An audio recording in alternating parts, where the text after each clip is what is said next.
Olá, povo de Deus, quarta-feira da 33ª semana do Tempo Comum, 18 de novembro de 2020. Nossa reflexão de hoje é a partir de Apocalipse 4, de 1 a 11 e de Lucas 19, de 11 a 28. Depois da apresentação e das cartinhas às 7 igrejas, das quais vimos apenas 3, começamos uma outra sessão do livro do Apocalipse.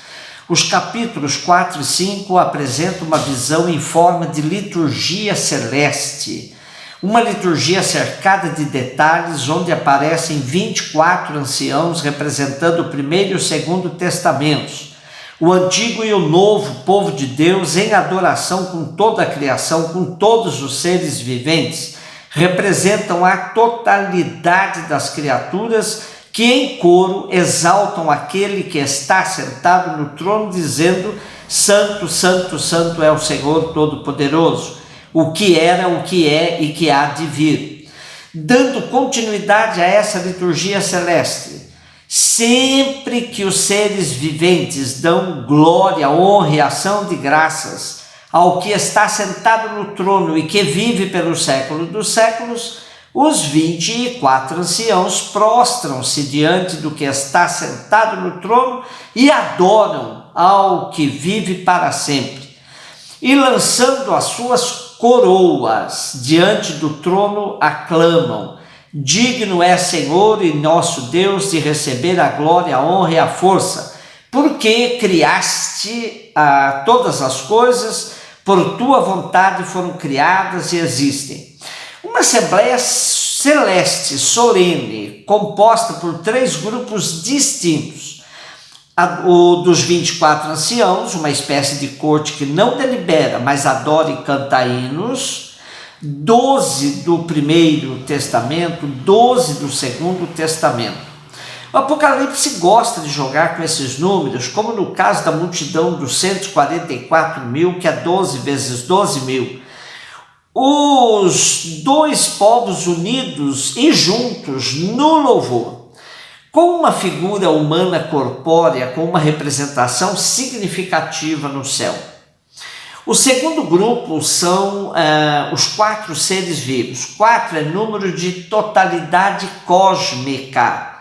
Há quem quisesse ver aqui os 4 elementos: ar, água, terra e fogo. Outros pensam em categorias de antepassados ilustres, patriarcas, reis, profetas, doutores. Também pensam nos 4 evangelistas: Marcos, o leão, Lucas, o touro, São João, a águia e Mateus, a figura de um homem. A função desses seres é suportar o estrado do trono e cantar hinos. E o terceiro grupo são os milhares e milhões de anjos que completam a corte celeste e prestam serviço permanente. Os 7 espíritos são o espírito representado de maneira multiforme em sua atividade, como aparece no capítulo 1 e versículo 4, os 7 espíritos que estão diante do trono.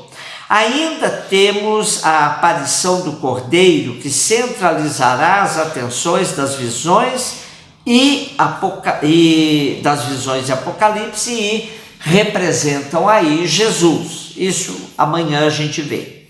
Dentro do gênero apocalíptico, essa liturgia magnífica, que concluirá amanhã com o louvor de todos os seres ao que está sentado no trono e ao Cordeiro, serve para encher de esperança aos cristãos de que a vitória do Cordeiro é certa, é garantida. Portanto, força para suportar as perseguições. Lucas 19, de 11 a 28. Claro que há paralelos entre estas parábolas das minas com a dos talentos, mas há elementos bem diferentes que merecem destaque. Como fala o exegeta alemão Joaquim Jeremias, Lucas deu à parábola nova roupagem, bastante diversa da de Mateus. O grande comerciante de Mateus transformou-se aqui num nobre que viaja para fazer gestões no sentido de obter um reino. Uma delegação dos seus concidadãos tenta fazer fracassar sua tentativa. Ele, porém, retorna como rei e manda executar sob suas vistas os seus inimigos.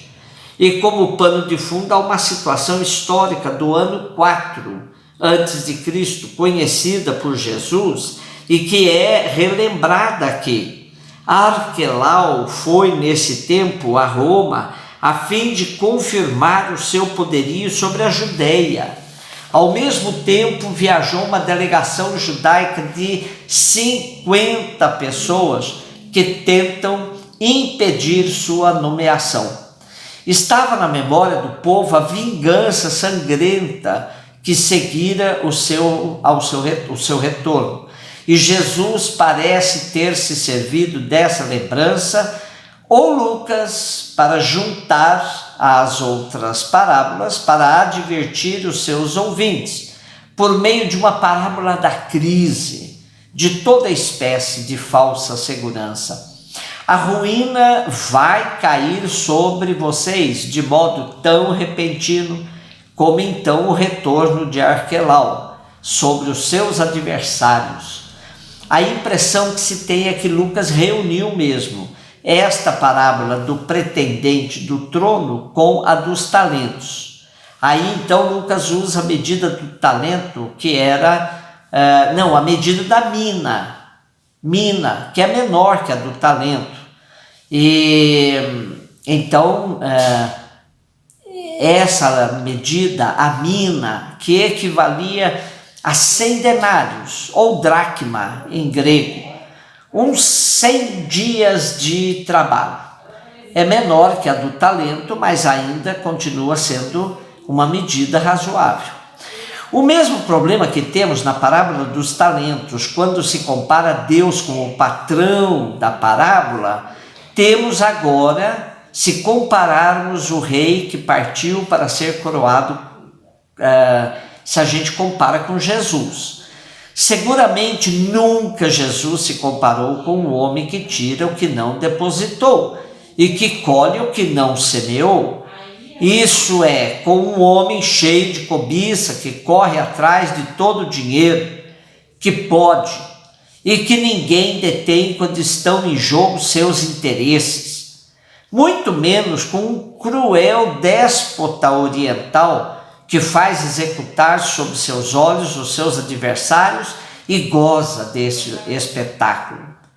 É bom enquadrarmos a parábola no contexto da espera da volta do Filho do Homem, que vai demorar sim, que a parousia já não é tão iminente, que é preciso estar vigilante, pois ninguém sabe nem dia nem hora.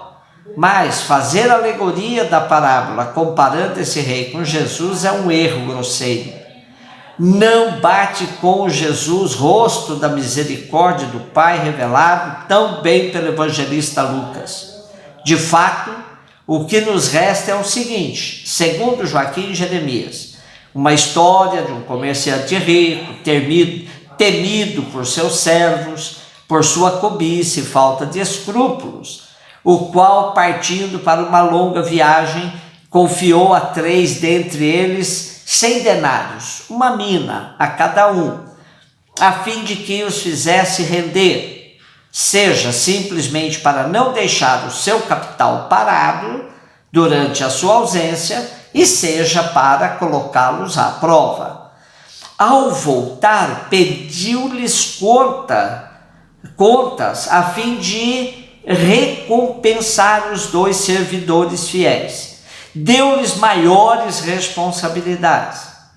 A acentuação incide sobre a tomada de contas do terceiro servo, que vem com a conversa fiada de que, por uma prudência angustiante, reteve o dinheiro parado, pois sabia muito bem da crueldade do seu amo e temia que este se encolerizasse terrivelmente caso tivesse fracassado a operação financeira.